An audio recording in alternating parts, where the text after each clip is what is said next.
Bonjour, je m'appelle Aileen et je vais vous raconter un extrait du livre Monsieur Ibrahim et les fleurs du Coran, de la page 51 jusqu'à la page 53. Je commence. C'était l'heure de la sieste. Je me suis endormie contre l'heure. Lorsque je me suis réveillée, les jours s'étaient déjà enfuis. J'attendis Monsieur Ibrahim jusqu'à minuit. Je marchais jusqu'au village suivant. Quand je suis arrivée sur la place, les gens se sont précipités sur moi. Je ne comprenais pas les langues, mais eux me parlaient avec animation, et ils semblaient très bien me connaître. Ils menèrent dans une grande maison.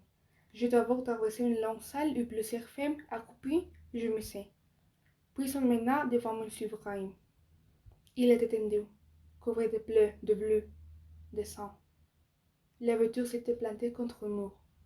Il avait l'air tout faible. Je me suis jetée sur lui. Il a relevé les yeux et sourit.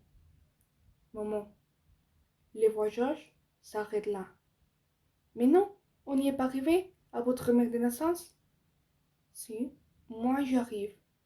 Tous les francs du fleuve se jettent dans la même mer, la mer unique. Là, ça se fait malgré moi. Je me suis mis à pleurer. Maman, je ne suis pas content. Je paie pour vous, monsieur Ibrahim. Moi, je n'ai pas peur, maman. Je sais qu'il y a dans mon Coran. Ça, c'est une phrase qu'il n'aurait pas dû dire. Ça m'a rappelé trop de bons souvenirs et je me suis mis à sangloter encore plus. Maman, tu pleures sur toi-même, pas sur moi. Moi, je viens beaucoup. Je veux couper. J'ai eu une femme qui est morte il y a longtemps, mais que j'aime toujours tant. J'ai eu mon ami Abdullah, que tu salueras pour moi. Ma petite épicerie marche bien. Les rues bleues sont jolies rues, même si elle n'est pas bleue. Et puis, il est toi. Pour les fleurs plaisirs, j'avalais tous mes larmes. J'ai fait un effort et blanc. Sourire. Il était content. C'est comme s'il avait eu moins mal. Blanc, sourire. Il ferma doucement les yeux. Monsieur Ibrahim! Chut! Ne t'inquiète pas. Je ne meurs pas, maman. Je veux rejoindre la manse. Voilà. Je suis restée un peu avec son ami Abdullah. On a beaucoup parlé de papa. On a beaucoup tourné aussi. Monsieur Abdullah, c'était comme un monsieur Ibrahim, mais un monsieur Ibrahim parcheminé, plein de mots rares, des poèmes sur pas cœur.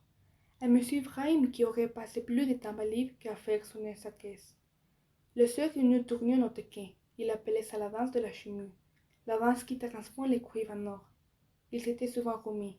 Il disait, l'or n'a pas besoin de pierres philosophales, mais les cuivres, oui. Améliore-toi.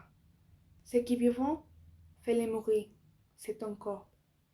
Ce qui est mort, vivifiez-le, c'est ton cœur. Ce qui est présent, cache-le, c'est le monde d'ici-bas. Ce qui est absent, fais-le venir, c'est le monde de la vie future. Ce qui existe, anéantis-le, c'est la passion. Ce qui n'existe pas, produis-le, c'est l'intention. Alors, aujourd'hui encore, quand ça ne va pas, je tourne. Je tourne ma main vers le ciel et je tourne. Je tourne ma main vers le sol et je tourne. Le ciel tourne au-dessus de moi. La terre tourne au-dessous de moi. Je ne suis plus moi, mais un seul atome qui tourne autour de vie qui est tout. Comme disait M. Ibrahim, ton intelligence est à ta cheville, et ta cheville a une façon de penser très profonde. Et c'est tout. Merci beaucoup.